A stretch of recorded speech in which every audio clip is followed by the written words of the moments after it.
My name is Brighton Hale. I'm 34 years old. At our Christmas Eve dinner in Memphis, my brother snatched my wrist across the table and laughed loud enough for the whole room to hear. Another fake designer watch Brighton Creed's voice dripped with mockery. When are you gonna stop this sad little act? My mom didn't miss a beat. Quit pretending you belong at this table, honey. We all know the truth. I just nodded, same as always.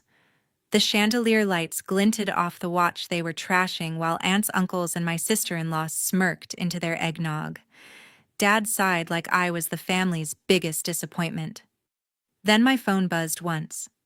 I slid it out just far enough to read the screen. Executed immediate transfer of 53% controlling shares of Hale Frostline Systems to Brighton Hale. Voting rights now fully active. I locked the phone, set it face down, and smiled. If you've ever sat quietly while the people who were supposed to love you ripped you apart not knowing you were holding the one thing that could end them, hit subscribe right now. Because what I did next, they never saw coming. The rest of Christmas Eve dragged on exactly the way it always did. Creed kept pouring himself more bourbon and finding new ways to remind everyone how successful he was at 29, while my sister-in-law lively laughed at every joke aimed at me. Mom floated around refilling glasses, dropping little comments about how I should really try to dress better if I ever wanted to land a decent job. Dad barely spoke, just stared at his plate, like he wished he were somewhere else. I left before dessert claiming I had an early morning. In reality, I just couldn't stomach another hour of it. Back in the guest room I'd grown up in, I sat on the edge of the bed and finally let myself breathe. 12 years of this. 12 years since I walked away from Wharton at 22, and the entire family decided I was the official failure.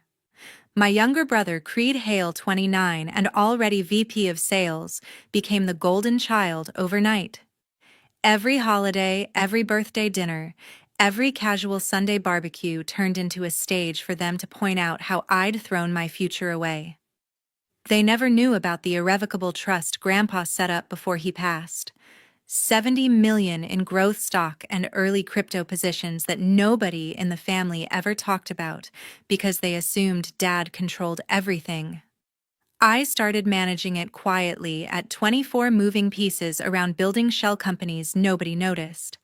I lived in a modest 2-bedroom condo, drove a 6-year-old Honda, and wore clothes from regular stores because I refused the monthly allowance Dad kept trying to force on me.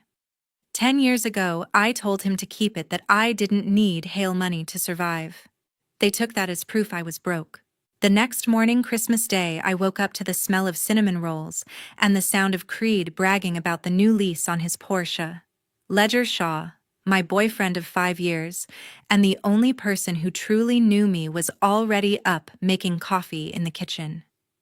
He taught 11th grade history at a public high school in Midtown Memphis and never once cared about what my last name could buy. When I walked in wearing sweatpants and an old university hoodie, he just handed me a mug and kissed my forehead. "You okay after last night?" he asked quietly so no one else would hear. "I've had worse," I said, leaning against the counter. "Same script, different year."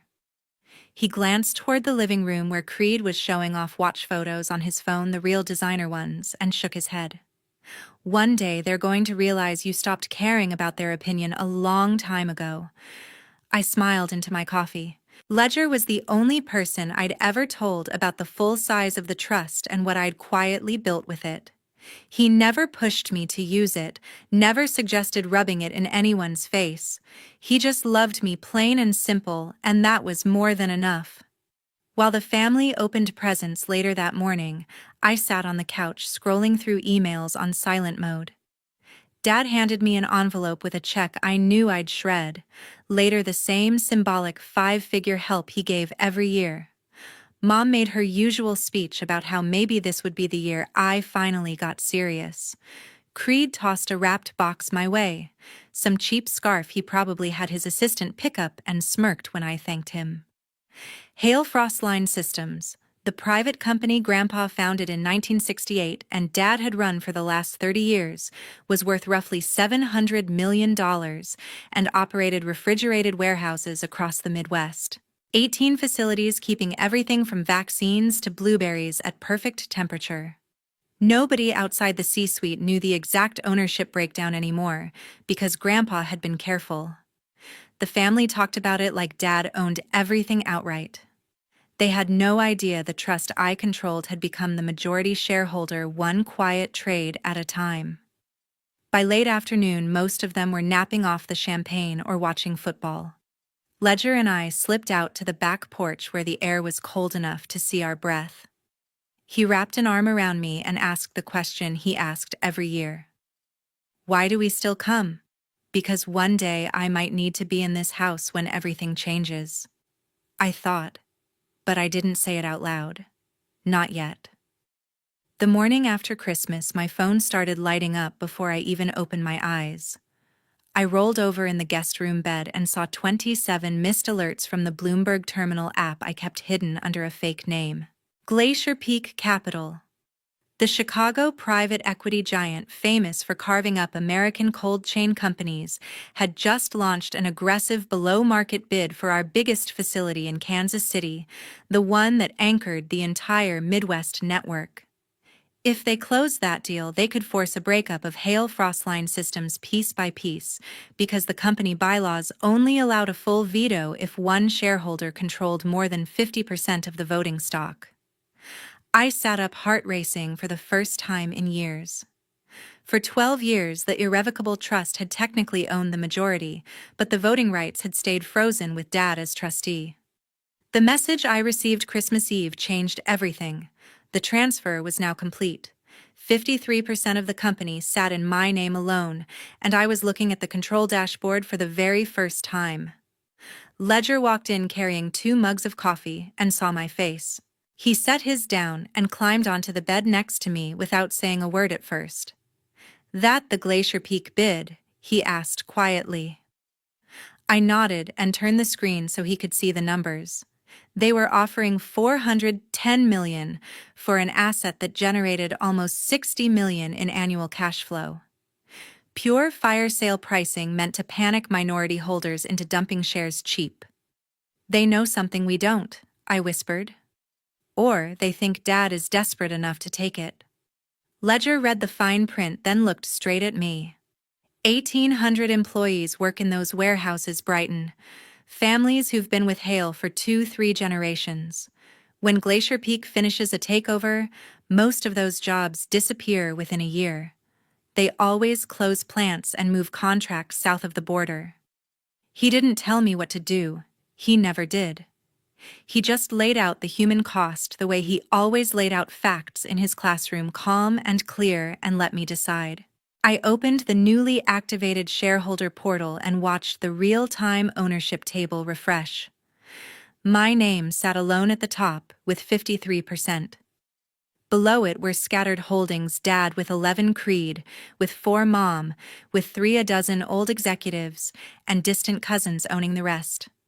One click, and I could block the Kansas City sale forever. One different click, and I could accept Glacier Peak's private side offer that had arrived minutes later, $250 million wired to me personally if I stayed quiet and let the breakup happen. I closed the laptop and stared at the wall. Ledger rested his hand on my back. "Whatever you choose, do it for the people who actually show up and do the work every day, not for the ones who spent last night laughing at you." I took a long breath and felt something shift inside me, something that had been locked away since the day I walked out of Wharton.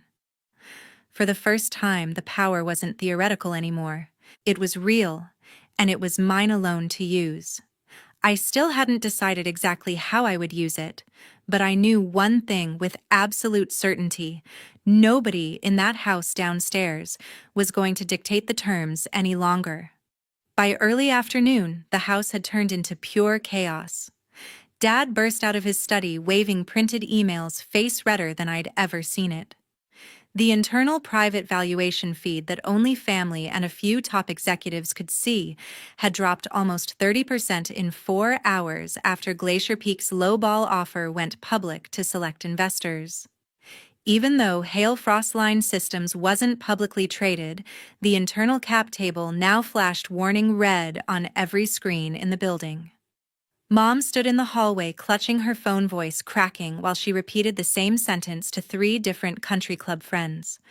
Creed paced the living room on speaker with 2 board members at once trying to sound in control while sweat beaded on his forehead. Lively kept refreshing the valuation page on her iPad and whispering, "This can't be happening," over and over. Then all 4 of them spotted me walking downstairs with Ledger to grab water. Dad was on me first. "Brighton, you still have those investor friends from your little startup phase, right? The ones who threw money at anything?"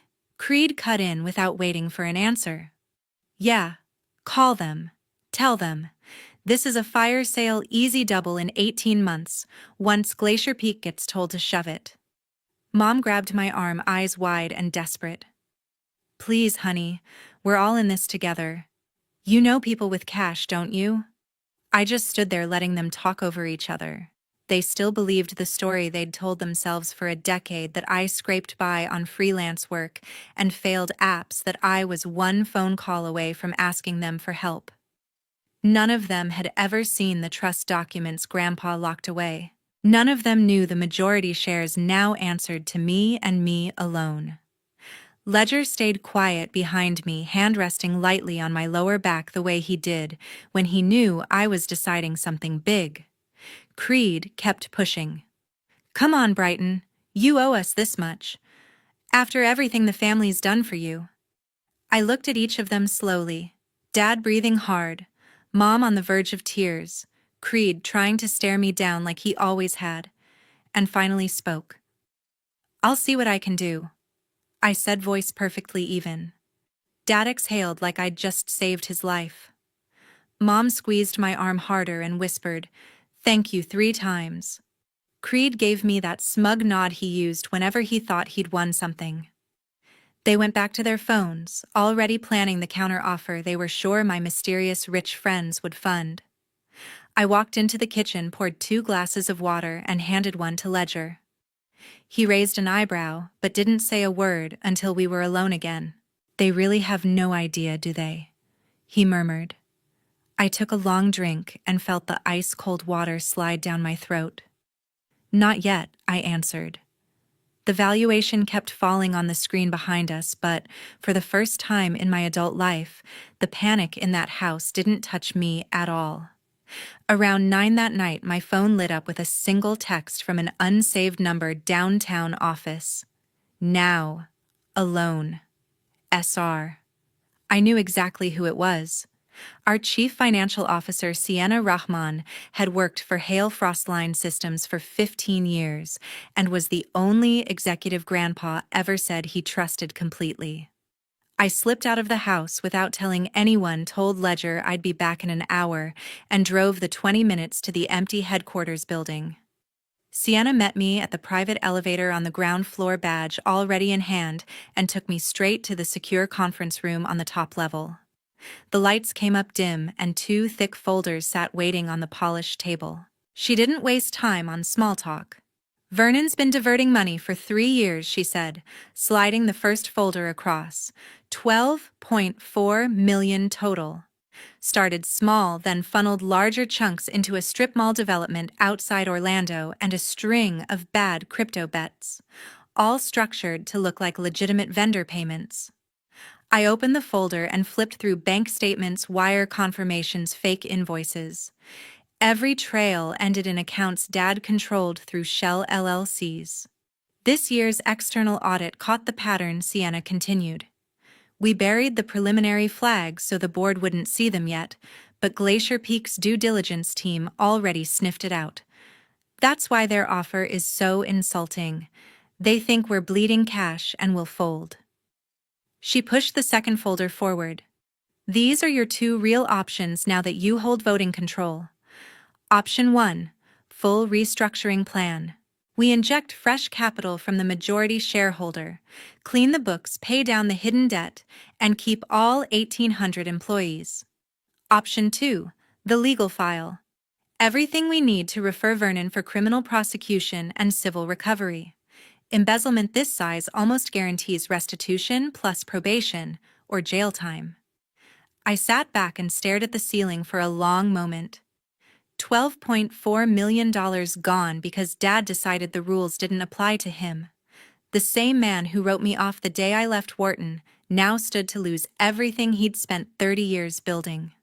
Sienna watched me carefully. I've known you since you were 20, Brighton. I watched your grandfather move those shares into the trust for a reason. He always said one day the company would need someone who actually cared about the people inside it. I closed both folders and lined them up side by side. How long do we have before the board meeting? I asked. 48 hours, she answered. After that, Glacier Peak forces a vote we can't stop unless the majority shareholder shows up in person. I nodded once and stood. Lock these in the safe, I said. I'll let you know which one we open. Sienna gave me the smallest smile I'd ever seen from her. Whatever you decide, I've got your back. Just say the word. I left the building with both folders in my bag and the weight of 1,800 families on my shoulders, plus one man who happened to be my father staring down the consequences he never thought would come. The next morning I was brushing my teeth when the bedroom door flew open hard enough to hit the wall. Creed stormed in wearing yesterday's clothes, hair wild eyes bloodshot from too little sleep and too much bourbon. He started yanking open drawers looking for the aspirin he always kept in the guest bathroom. What the hell, Creed, I said through toothpaste. He ignored me, found the bottle, then noticed my phone charging on the nightstand with the screen still lit. The trust confirmation email I'd fallen asleep reading was right there. The subject line impossible to miss. Final transfer complete. 53% voting control. Brighton Hale. He froze. Grabbed the phone, read it twice. Then he screamed loud enough to rattle the windows. Mom, Dad, get up here now. Footsteps pounded up the stairs. Dad appeared first in his robe. Mom right behind, clutching her silk robe closed, lively trailing in confusion. Creed shoved the phone toward them. Brighton owns the whole damn company, 53%. She's been sitting on it this entire time. Silence hit the room like a hammer. Dad's mouth opened and closed without sound. Mom's hand flew to her chest. Lively just stared at me like she was seeing a stranger. Creed recovered first. All this time you let us think you were broke. You sat there last night while we begged and you said nothing. Mom stepped forward, tears already starting. Brighton, honey, this is still our family. We keep this between us, right? We'll figure it out together. Dad finally found his voice hoarse and shaking. You can't seriously be thinking of selling to Glacier Peak. That would destroy everything your grandfather built. Creed switched tactics fast, the way he always did when charm worked better than anger. Come on, sis. We're blood. Whatever you're planning, we can fix this as a family. I wiped my mouth, set the toothbrush down, and looked at each of them in turn. 12 years, I said, voice flat and steady. 12 years of being told I was the family embarrassment. 12 years of Christmas dinners where I was the punchline. 12 years of watching every single one of you act like I didn't belong at the table. Mom tried again, softer. We were harsh sometimes, but we never meant. You meant every word I cut in. Every time you reminded me I threw my future away. Every time you laughed about my cheap watch or my old car. Every time you made it clear I was only invited out of pity. Dad took a step closer, hands up like he was approaching a scared animal. Brighton, please. Whatever you're feeling, don't take it out on the company. 1,800 people depend on those jobs. I met his eyes without blinking. Maybe they shouldn't have to depend on a man who stole $12 million from them, I said. The color drained from his face. Mom gasped. Creed actually took a step back. I picked up my phone from Creed's frozen hand, locked the screen, and slipped it into my pocket. You had 12 years to treat me like I mattered, I told them. You chose not to. Now the choice isn't yours anymore. I walked past all four of them down the hallway and didn't look back once. 8 o'clock the next morning, I walked into the boardroom wearing the navy suit I had never let them see me own. Sienna was already there, standing at the head of the table with the projector ready. Dad sat in his usual CEO chair looking like he hadn't slept. Mom and Creed stood behind him, pale and silent. The rest of the board's 7 longtime executives shifted in their seats when they saw me take the empty seat marked majority shareholder. I didn't wait for pleasantries. Good morning. As of 48 hours ago, I hold 53% voting control of Hale Frostline Systems, I said, clicking the remote. The ownership table appeared on screen with my name in bold at the top. That means every decision from this moment forward is mine. Dad started to speak, but I raised one hand and kept going. Second item. Glacier Peak Capital increased their private side offer to $68 million if I stay quiet and let the breakup proceed. I declined. Creed's mouth fell open. Mom made a small choking sound. Third item, I continued clicking again. Bank records and fake invoices filled the screen. $12.4 million in company funds were diverted by Brighton Hale over the last 3 years. Effective immediately, he is removed as CEO, stripped of all titles, and his employment is terminated for cause. Dad stood up so fast his chair rolled back and crashed into the wall. Brighton. You can't. I already did, I said. Security is waiting outside to escort you from the building. 2 guards appeared in the doorway. Dad looked at them, then at me, then at the floor. He walked out without another word. I turned to Mom and Creed. All director fees, bonuses, dividends, and health benefits tied to family holdings are suspended until full restitution is made. Your board seats are vacated.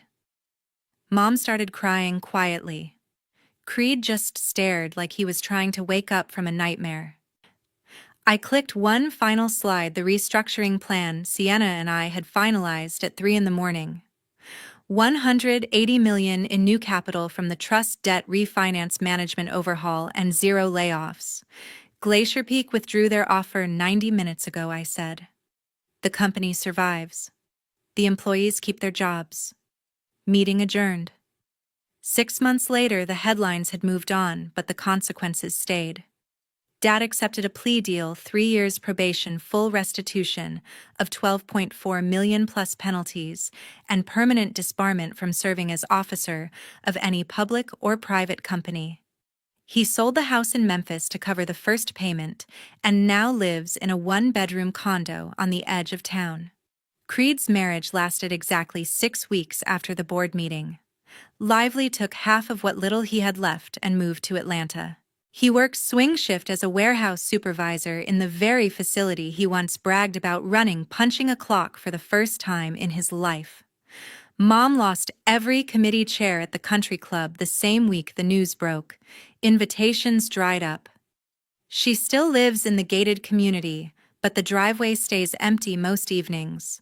Ledger and I got married in a quiet ceremony at the courthouse with 20 friends and no family on my side. 2 months later, we rebranded the company to Hale Cold Storage Partners, opened 3 new facilities, and doubled operating profit. The 1,800 employees got raises and real bonuses for the first time in a decade. I have not spoken to Dad, Mom, or Creed since the morning I walked out of that boardroom. They have my number if they ever decide to apologize with actions instead of words. So far, my phone has stayed silent. Never underestimate the quiet one in the family. One day she might own everything you thought was yours.